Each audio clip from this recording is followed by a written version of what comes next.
Ya, jadi di unit 7 ini kita akan belajar mengenai masa teknologi. Nah, teknologi SAP itu adalah teknologi client server, di mana kalian kan sekarang akses di rumah-rumah, berarti Anda akses dari klien. Kemudian server kita ada di Jakarta servernya ya, di pusat. Nah, jadi kita connect. Nah, ada dua pendekatan metodologi, yaitu dari sisi sudut pandang hardware sama sudut pandang software. Kalau dari sudut pandang hardware, maka klien bisa connect ke server itu melalui jaringan LAN. Ya. Kalau dari sudut pandang software, maka si klien itu melakukan request service ke server.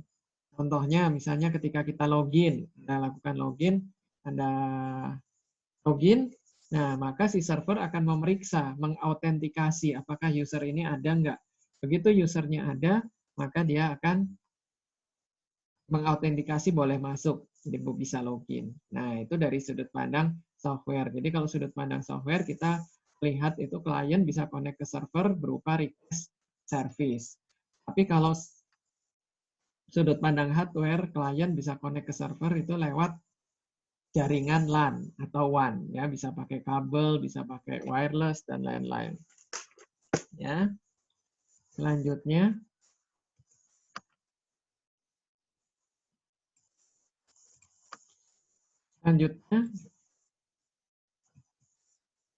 Nah, kita punya 3 layer.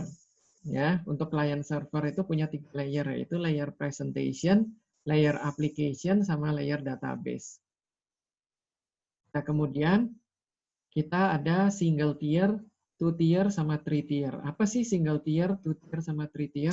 Nah, kalau single tier, level presentation, application, sama database itu ada di satu komputer.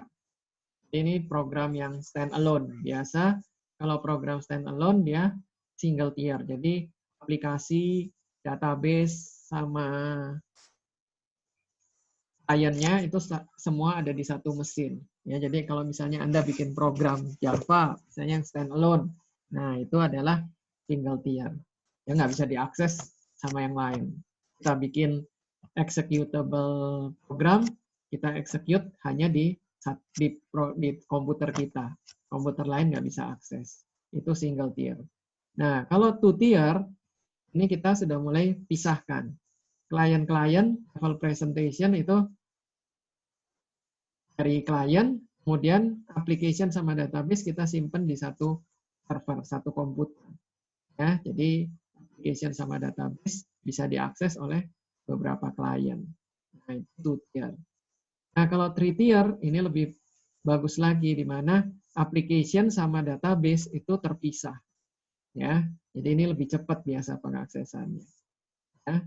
Nah, kalau SAP cukup two tier sebenarnya sudah bisa. Tapi kalau kita mau pisahkan antara database dengan aplikasi, itu lebih bagus lagi.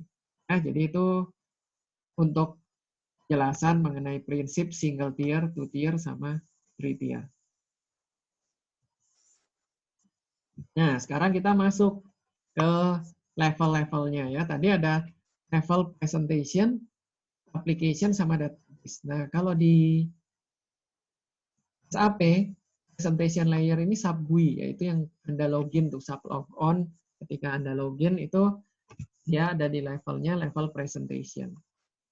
Nah, kemudian Anda bisa bayangkan Anda misalnya 26 orang, Anda login bersama-sama ya. Jadi di sini tuh sub GUI-nya ada 26. Nah, kemudian masuk Anda ke server, ya, ke application, level application. Nah, semua ini, semua Anda koneksi ini sebenarnya itu diatur sama dispatcher.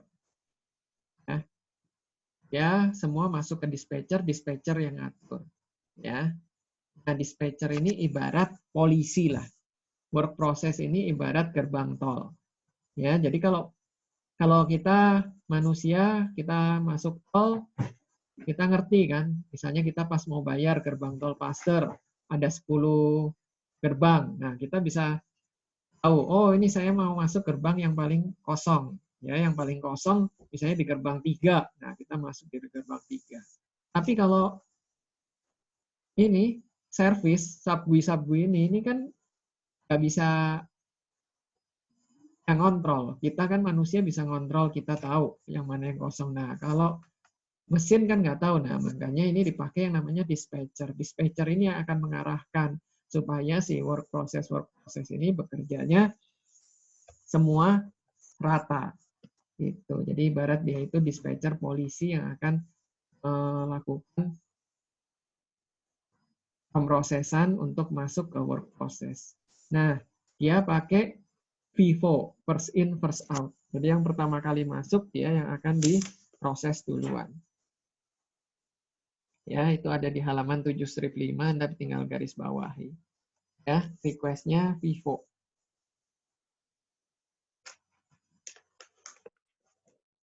Oke, jelas ya? Ini. Nah, kalau seorang basis, itu tuh mengatur. Nih, work process harus kita bikin berapa. Nah, kita juga harus lihat usernya berapa yang akses. Kalau work process-nya terlalu banyak, ya memorinya full.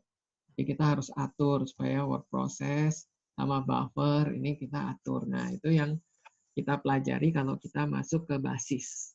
Ya, jadi basis itu juga banyak dicari orang. Ya. Nah, setelah masuk di work process, baru dia akan ke database. Jadi ketika Anda save, dia akan nge-save ke database. Waktu kalian enter, muncul, itu juga masuk ke database. Jadi ini bolak-balik. Ya. Nah, sekarang ini yang paling penting. Struktur data di SAP. Ya. Kalian login pakai kliennya 941 ya. Jadi Anda login di klien 941. Ya, nah misal di sini ini kliennya ada 100, 200, 300 ya di klien. Nah, di SAP data itu dibagi menjadi 3 level. Yang pertama itu level klien. Level klien yang warna abu-abu muda. Kemudian level kedua itu adalah cross client customizing. Nah, yang ketiga itu adalah repository object. Ya, jadi struktur data di SAP terbagi menjadi 3 struktur, yaitu level client, level cross client customizing, sama level repository. Ya. Nah, bedanya apa? Nah, saya jelaskan ya. Anda lihat di sini. Nah, apa saja yang data per client? Nah, yang data per client itu ada 3. Yaitu application data, client specific customizing, sama user. Artinya apa? Artinya application data ini ketika Anda bikin sales order, Anda save. Begitu Anda save, nomornya misalnya 14.000. Nah, itu adalah data per client. Kalau kalian loginnya nggak pakai klien 941, misalnya Anda punya user di klien 200, Anda cari data sales order Anda, nomornya 14.000. Bisa ketemu nggak? Akan bisa ketemu. Kenapa nggak bisa ketemu? Karena data application data itu yang kode-kode yang nomor-nomor itu tuh datanya per klien. Nah, kemudian user nih. Anda login. Usernya 15 SAPA01. Nah, Anda lupa tuh kliennya nggak diganti defaultnya klien dari nomor. Nah, itu juga kalau kita nggak ganti, kita nggak akan bisa login. Kenapa? Karena user kita itu tuh terdaftarnya di klien 941. Nah, kalau kita nggak login di klien 941, user kita nggak ada. Ya, klien 100 ini usernya bisa beda. Walaupun nama usernya sama, tapi kliennya beda, belum tentu usernya sama. Ya, jadi itu data user juga per klien. Kemudian client specific customizing, itu contohnya company code, plan. Nah, misalnya kita sering pakai company code 1000, ya, storage location 001, plan 1000. Nah, company code 1000, plan 1000 itu tuh adanya di level client specific customizing. Itu juga levelnya per client.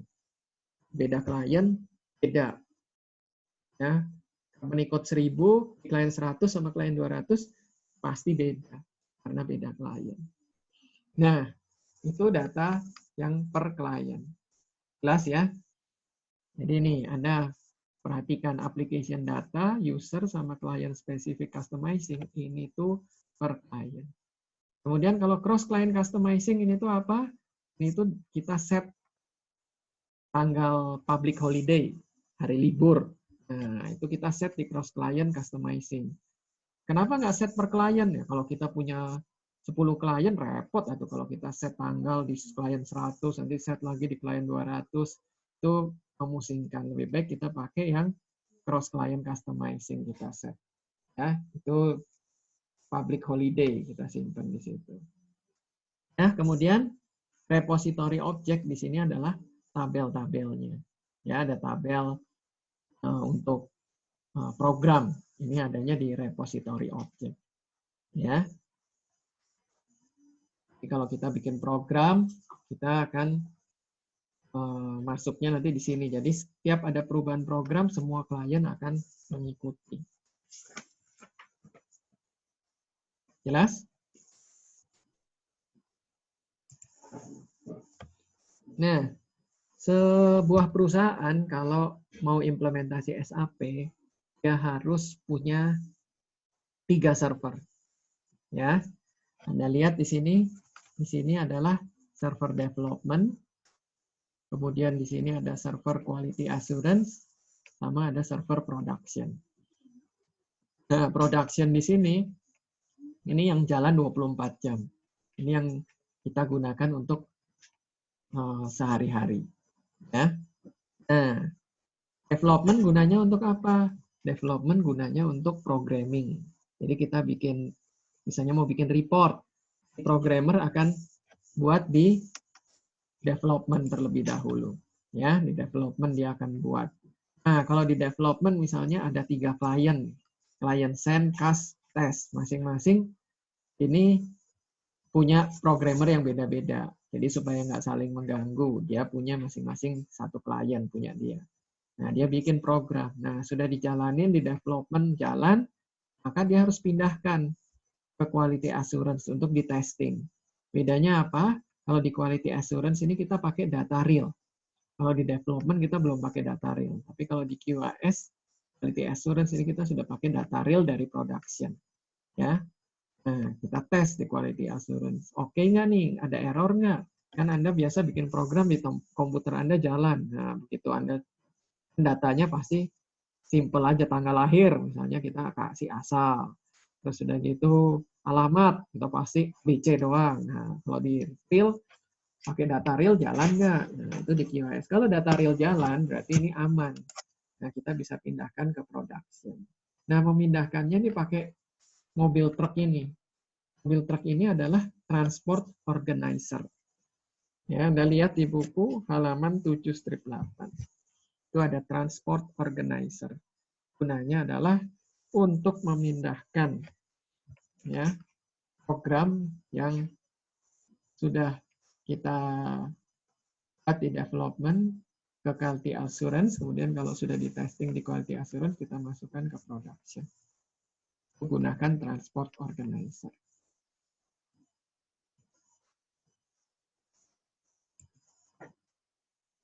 Nah, ini cara kerja program ya. Ketika kita VA01 ini create sales order yang Anda lakukan di unit 4. Anda masukin customer number rohrer strip 00, enter. Nah, begitu enter dia akan masuk ke database, cari rohrer 00 itu ada nggak? Begitu ada, dia akan tampilkan di screen. Nah, kemudian kita masukkan material number T strip MMA pagar. Cari lagi ada nggak? Kalau ada bisa dimasukin jumlahnya. Tapi kalau nggak ada dia bilang error. Misalnya material doesn't exist. Nah, berarti materialnya nggak ada. Ya, ya itu. Jadi kita lakukan satu persatu. Jadi kalau bisa memang satu persatu. Nah, terakhir begitu di save baru. Jadi kalau kita sudah lakukan satu persatu ini, kemungkinan error jarang. Ya, tapi kalau kita nggak pernah tekan enter, maka ya kalau koneksi internetnya lambat ya lebih baik memang nggak ditekan enter, biar kita isi dulu baru terakhir kita save. Ya itu lebih aman, jadi lebih cepat dibanding kita satu persatu. Ya, tapi ini Anda harus tahu prosesnya. Jadi setiap lakukan enter, Anda pasti masuk ke database dia cari. Nah, sampai di sini jelas ya. Nah, kita lanjutkan.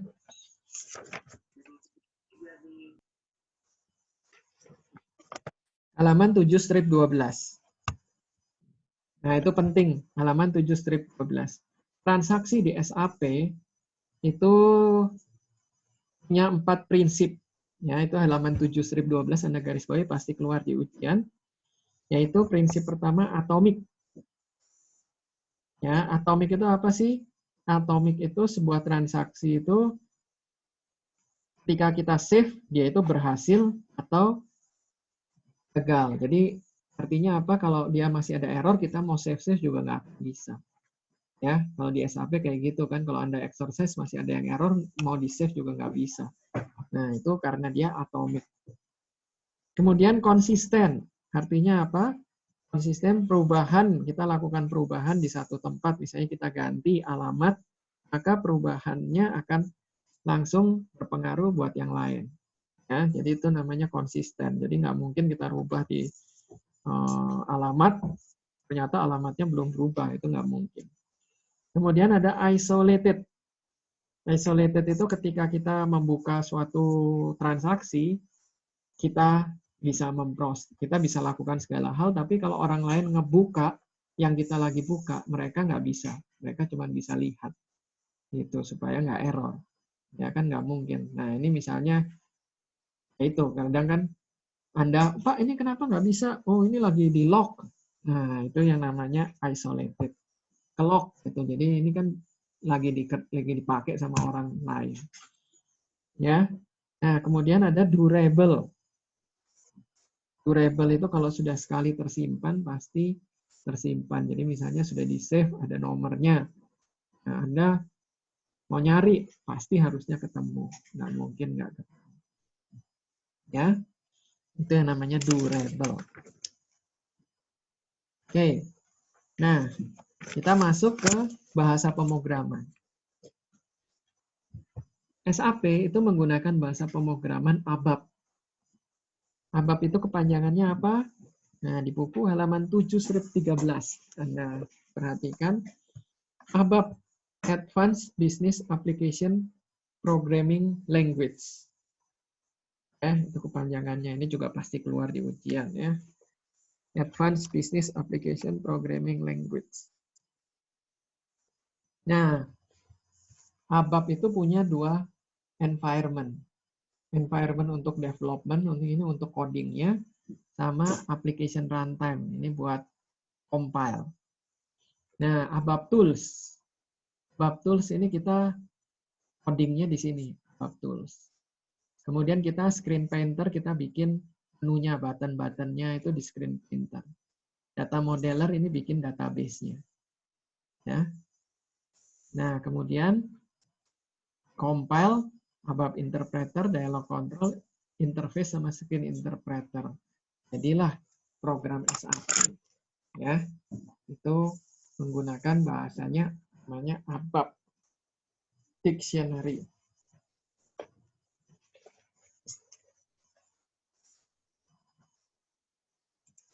Oke. Nah, kita lanjutkan.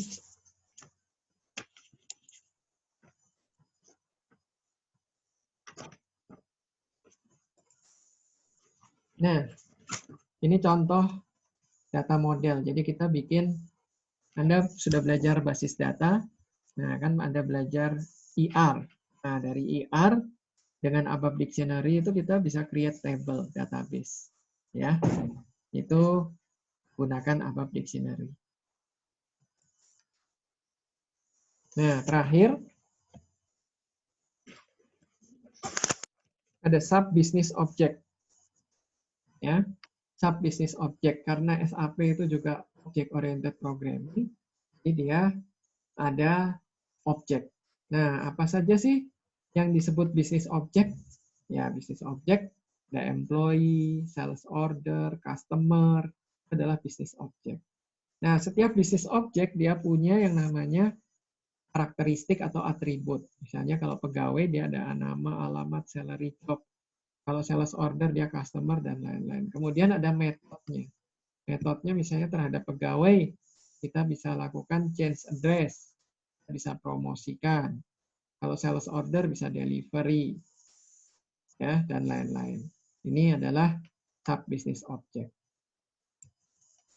Nah, masing-masing sub business object di sini ini ada yang namanya BAPI. Ya, apa itu BAPI? BAPI itu adalah Business Application Programming Interface. Ya, ada BAPI, Business Application Programming Interface. Ya, ada di halaman 7/16. Nah, BAPI ini tuh contohnya kalau program di sini ada create sales order itu adalah sebuah BAPI. Dan sales order itu BAPI. Nah, kalau Anda iseng misalnya, apa saya mau bikin nih sales ordernya saya nggak mau pakai yang SAP buat, saya mau bikin sendiri pakai program Java, ya silahkan. Nah, nanti Anda koneksikannya pakai BAPI itu untuk mengkoneksikan antara create sales order sama display sama yang sudah ada di SAP pakai BAPI. Ya. Nah, ini untuk ini tuh komponen buat sales, berarti ini tuh masuk sub business komponen dari sales. Ini modulnya. Sub business komponen, ini sub business komponen dari sales. Ya. Nah, di dalam sub business komponen terdapat objek-objek. Nah, di dalam objek itu ada BAPI. Nah, jadi kita bisa ringkas seperti ini. Jadi ada sebuah bisnis komponen, ini modul. Jadi modul sales, misalnya modul sales pasti terintegrasi dengan modul accounting. Misalnya di sini modul accounting. Ya. Nah, di modul sales itu ada objek-objek yang kayak tadi ya, customer, employee, dan lain-lain. Itu adalah bisnis objek. Di dalam bisnis objek ada yang namanya BAPI. Ya, BAPI. Business Application Programming Interface. Ya, yang create sales order dan lain-lain itu adalah BAPI. Nah, kemudian di sini misalnya modul sales itu pasti terintegrasi dengan modul accounting.